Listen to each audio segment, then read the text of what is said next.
Opening the center immediately claims space and prepares for rapid piece development. Immediately fighting for central space. Sicilian defense immediately promises an unbalanced, dynamic struggle. Preparing a central pawn thrust while developing a knight to its natural square. Solidifying the center. d6 creates a flexible pawn structure, inviting development and preparing for a principled Sicilian defense.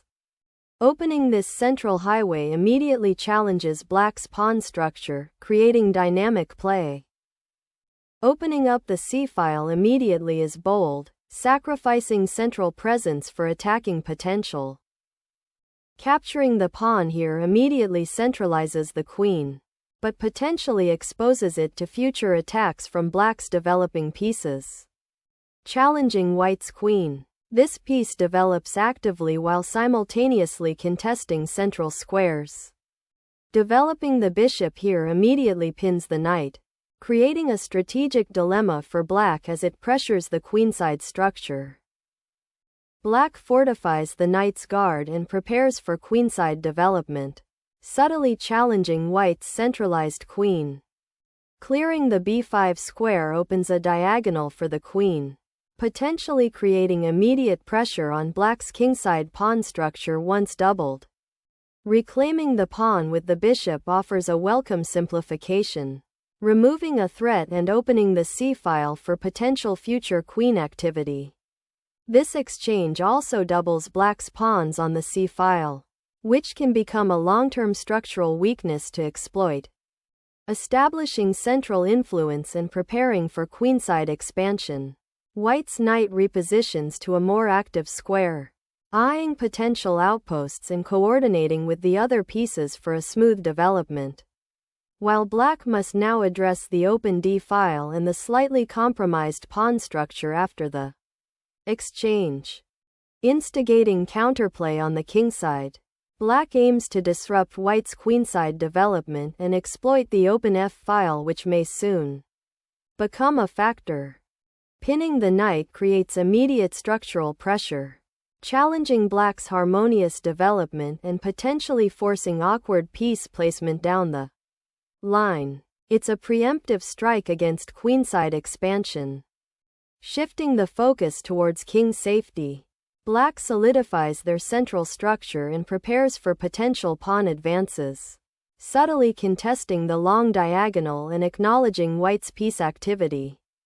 Safeguarding the king initiates a crucial phase of development, castling queenside to prepare for an aggressive kingside pawn storm or a swift central advance, while simultaneously leaving the d-file open for future operations.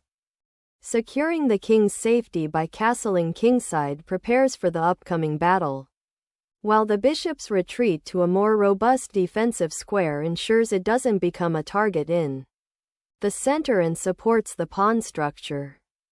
Repositioning the rook to the open e-file dramatically enhances its influence, preparing to challenge black's somewhat passively placed pieces and potentially exploit the semi-open nature of the line for future attacks.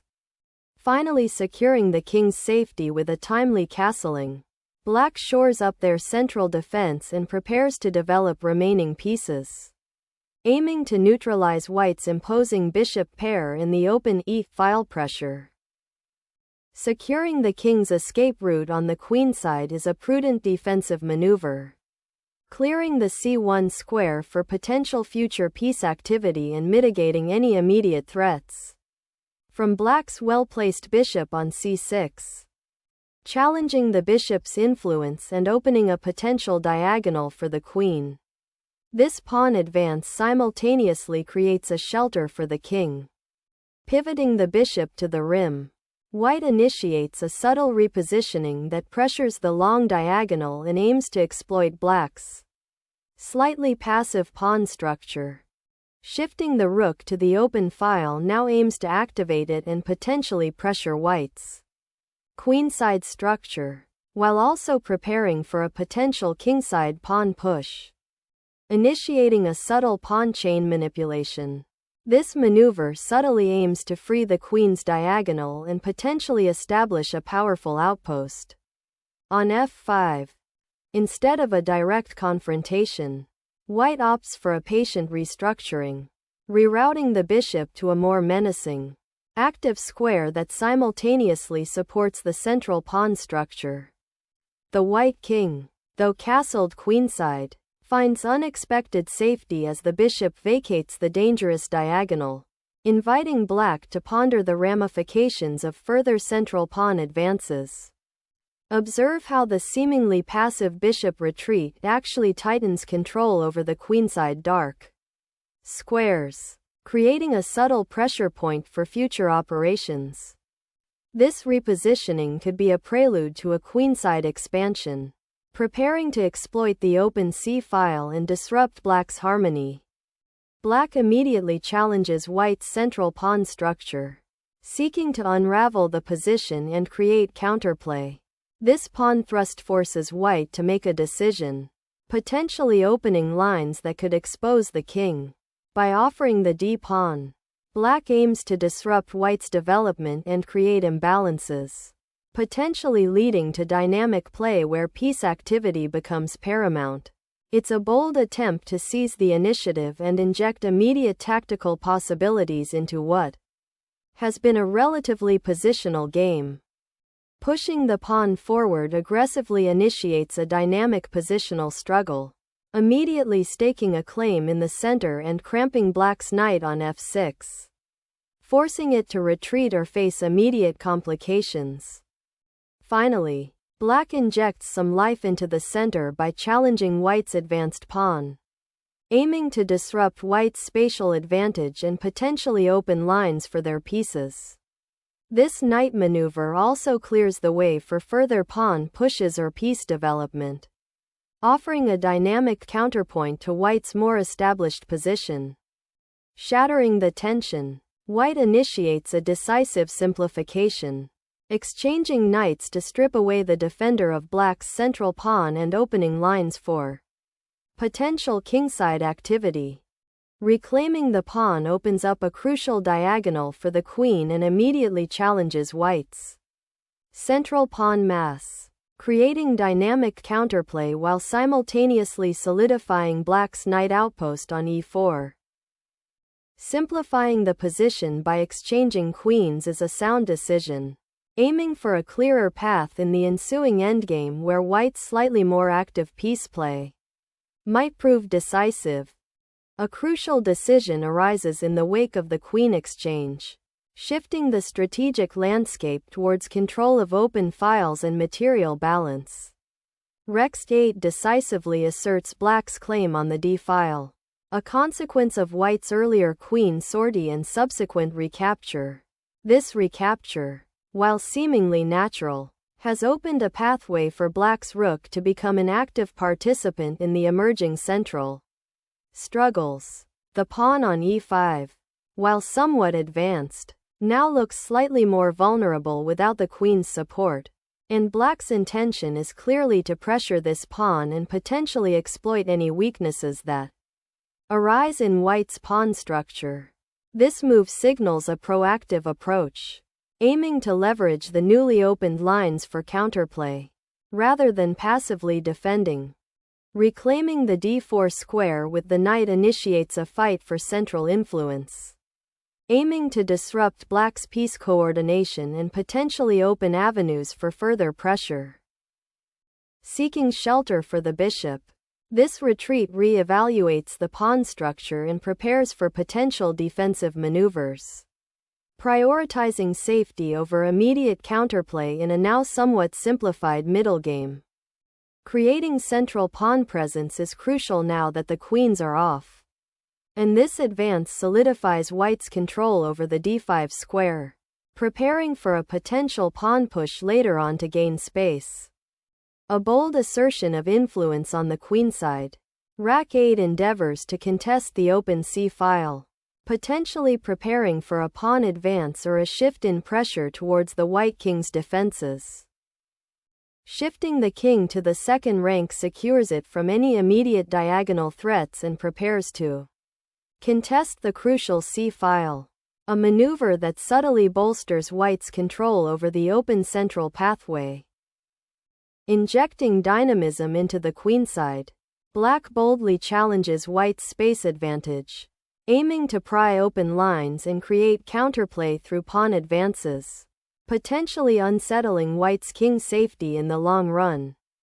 The rook's redeployment to the fourth rank immediately creates significant pressure, aiming to disrupt black's central pawn structure and potentially fork pieces.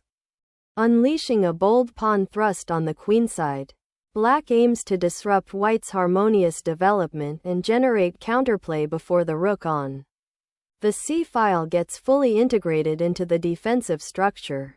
This ambitious advance opens up the b-file for potential pressure and seeks to exploit the slightly exposed nature of white's monarch on the queenside. The rook repositions to the e-file, securing a vital outpost and preparing to support the central pawn advance, while simultaneously guarding against any potential infiltration by black's knights. Opening up a queenside avenue for the rook, black aims to contest the semi-open a-file and activate their last piece. Slinging the knight to e2 is an interesting redirection, shifting the knight's focus from the e-file's immediate pressure towards a potential regrouping for central control or a flank attack on the queenside. It's a subtle repositioning that signals a desire to avoid further direct confrontation on the now open central files and instead prepare for a more patient build-up, perhaps aiming to support a pawn push or reinforce squares that black might target. Black reinforces the outpost for the bishop, preparing to contest the d-file with their rook and potentially push the pawn. Fortifying the kingside pawn structure opens up defensive possibilities, aiming to prevent black's central thrusts from becoming overwhelming. The exchange of rooks on the d-file will bring a welcome clarity to the position, eliminating some of the immediate tactical complexities and ushering in a more strategic phase of the game. Black's objective now becomes skillfully maneuvering their pieces to exploit any lingering weaknesses, particularly along the open c-file that will soon be contested. Transitioning to an endgame, white's king boldly ventures out, eyeing the central squares and preparing to become an active participant in the ensuing tactical skirmishes. The bishop re-centers, aiming to disrupt white's coordinated pieces and eyeing the unprotected pawn on c3, creating tactical possibilities through a potential battery. Repositioning the rook to d3 aims to free the d-file for potential pressure and offers a strategic retreat if black's bishop pair becomes too dominant on the queenside. A decisive pivot to secure the bishop's influence and prepare for a dynamic pawn advance on the queenside. Consolidating the rook's influence on the d-file after the exchange is the immediate objective, aiming to secure better positioning for the remaining pieces and potentially prepare for future central pawn pushes. The bishop's retreat to e3 is a curious positional choice, seeking to avoid the discovered attack and re-establish some defensive presence, but it relinquishes the active role it held, now becoming a passive defender. Pushing the rook to the sixth rank immediately targets black's vulnerable queen-bishop, aiming to exploit its exposed position and potentially create a passed pawn situation down the line. Seizing the open file opens new avenues for tactical engagement. The knight's foray to c3 now exerts pressure on the b5 bishop, potentially disrupting black's coordinated minor pieces and opening a path for the rook on d2 to become more active. A daring maneuver, shifting the bishop to a square that simultaneously eyes the now weakened kingside and aims to disrupt white's developing pieces on the queenside. Unleashing the bishop now allows it to survey a wider expanse, aiming to disrupt black's newly formed defensive structure and potentially exploit the opened c-file for future pressure. Pushing the g-pawn forward, black initiates a bold territorial expansion, aiming to disrupt white's entrenched bishop and gain breathing room on the kingside. This maneuver fundamentally alters the pawn structure, creating a complex dynamic where the king's safety becomes paramount, clearing the path for the knight to potentially exploit the weakened dark squares around black's monarch. The pawn capture on g2 introduces a fascinating tactical knot, potentially exposing the white king's sanctuary and creating immediate complications for white to untangle. Navigating toward the safety of the kingside is paramount as the board opens up. A necessary retreat from the immediate tactical skirmishes and a strategic repositioning to consolidate forces for the upcoming endgame. The bishop, having achieved its immediate goal of capturing a pawn and now finding itself quite exposed, makes a bold advance, aiming to disrupt white's pawn structure and potentially create counterplay. It's a gamble, hoping to exploit the currently uncoordinated state of white's pieces, but it leaves itself vulnerable to further white advances. Focusing on consolidating the rook's influence, this maneuver aims to pressure black's doubled pawns on the c-file by preparing to double rooks on the open file, potentially creating a powerful battery and suffocating black's queenside play. This maneuver aims to redeploy the bishop, seeking to create immediate threats against white's king by positioning it on a diagonal that now directly eyes the monarch, and potentially aiming to exploit any awkward placement of white's pieces on the queenside.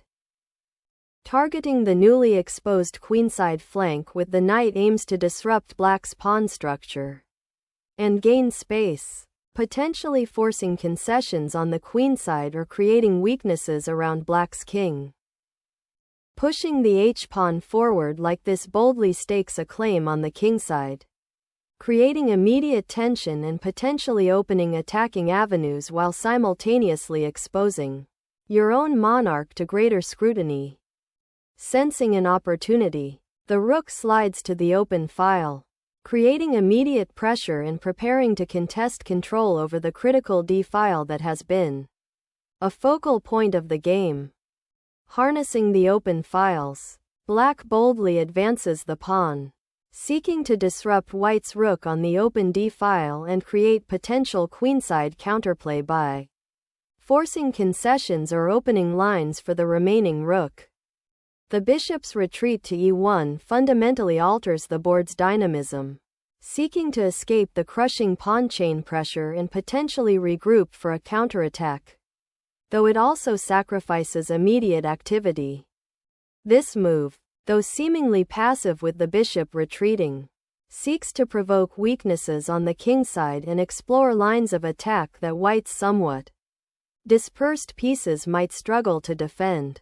Observe how the g-pawn's advance, supported by the bishop, aims to create critical infiltration squares or even open a path for the queen.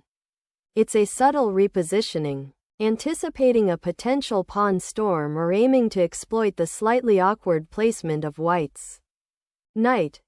Securing the bishop's post, this maneuver aims to disrupt black's pawn advance and create potential attacking avenues on the queenside. Safeguarding the monarch becomes paramount as the material count shrinks, acknowledging the nascent endgame possibilities arising from the doubled pawns. A shrewd repositioning. This knight aims to infiltrate black's somewhat exposed queenside pawn structure, potentially creating weaknesses or forcing concessions as it eyes squares like a4 or c4 to disrupt black's coordination. Challenging the control of the open file, black injects a sudden tactical threat, forcing white to re-evaluate their king's exposed position and the compromised pawn structure. The white king's excursion to f2, though appearing somewhat exposed, is a calculated maneuver to activate this piece from its passive guard on d2, aiming to support the rook's maneuvering and potentially participate in future pawn breaks or defensive maneuvers on the queenside. Pushing the pawn forward here looks like an attempt to create a passed pawn or at least disrupt white's pieces. But it comes at the cost of further weakening the king's shelter and potentially opening lines for white's rook and bishop to infiltrate. Consider how this advance might play into white's hand, offering them targets to exploit with their more active pieces. Especially that strong knight on b6, which now has potential outposts to eye.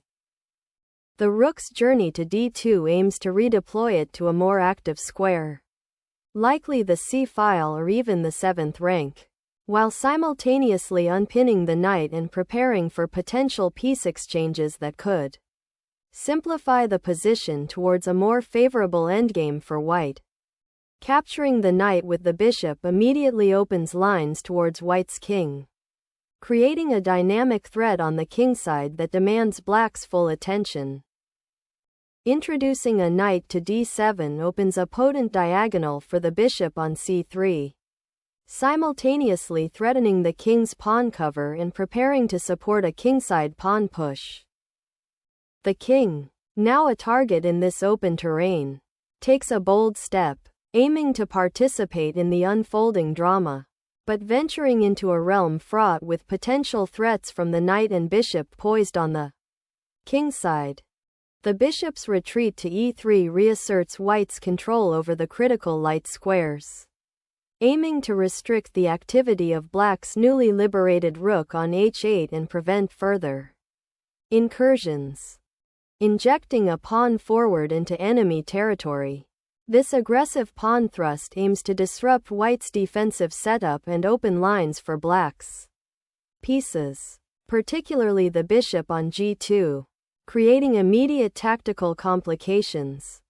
Clearing the way for the rook to penetrate the 7th rank, sacrificing a pawn to disrupt black's queenside structure and open a decisive diagonal.